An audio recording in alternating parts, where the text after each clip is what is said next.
拜登在2022年做的10件所谓好事。美国前总统乔治·布什的演讲稿撰写人马克·蒂森最近评出拜登2022年做的10件所谓好事。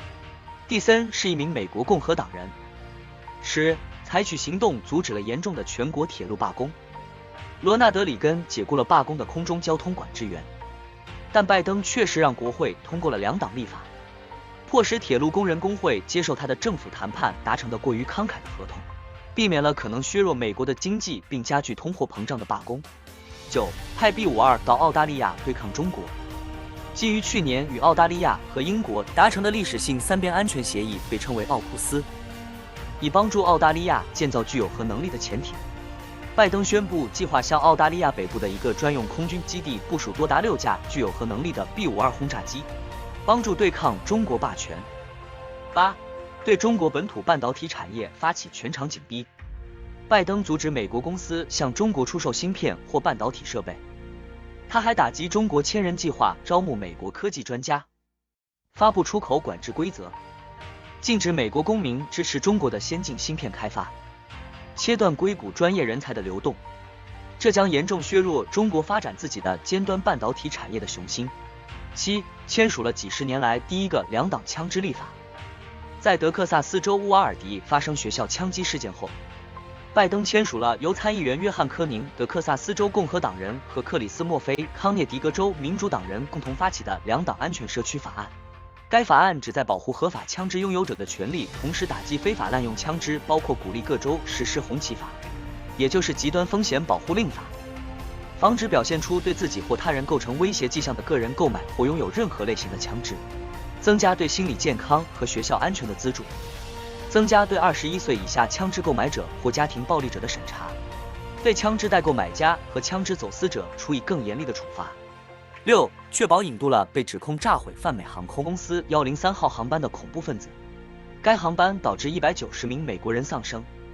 利比亚情报人员阿布阿吉拉穆罕默德马斯欧德涉嫌制造1988年苏格兰洛克比爆炸案中使用的爆炸装置，他是第一个在美国接受审判的与此次袭击有关的恐怖分子。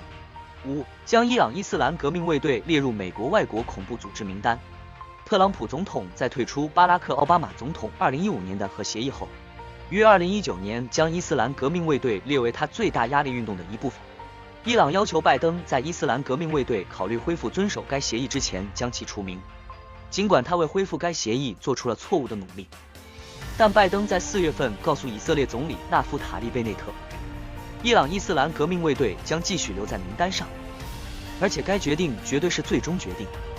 4. 赢得了芬兰和瑞典加入北约的支持，尽管他仍然必须应对土耳其的顽固态度，但拜登在参议院获得了北约盟国和2党95票对1票的多数支持，以支持这2个北欧国家加入大西洋联盟。这对反对任何北约的俄罗斯总统普京来说是一个重大打击扩张。3. 刺杀了基地组织头目艾曼扎瓦西里。由于拜登灾难性的从阿富汗撤军，扎瓦西里公开住在喀布尔市中心，但在反对杀死奥萨马·本·拉登的任务11年后，拜登下令发动无人机袭击，消灭了本·拉登的得力助手和继任者。他还在叙利亚西北部消灭了伊斯兰国领导人，并与美国的库尔德伙伴叙利亚民主力量一起恢复了全面的地面行动，或者一直在该地区遏制伊斯兰国。2. 宣布美国将保卫台湾。自上任以来，不是1次，不是2次，而是4次，最近一次是在9月。拜登发誓，如果共产党中国进攻，美军将保卫台湾。北京注意到了，战略模糊政策已经死了，尽管白宫助手每次都试图收回拜登的评论。保卫台湾免受不义侵略是美国的政策。1. 拯救了乌克兰。拜登对乌克兰的处理在今年最好的名单中名列前茅。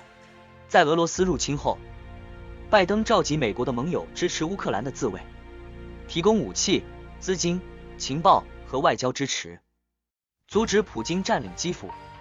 冲突开始时，没有人认为乌克兰能够幸免。今天，乌克兰勇敢的武装部队正在进攻，夺回俄罗斯非法占领的领土。尽管美国的乌克兰战略存在种种缺陷，但拜登因拯救了一个自由独立的乌克兰而值得称赞。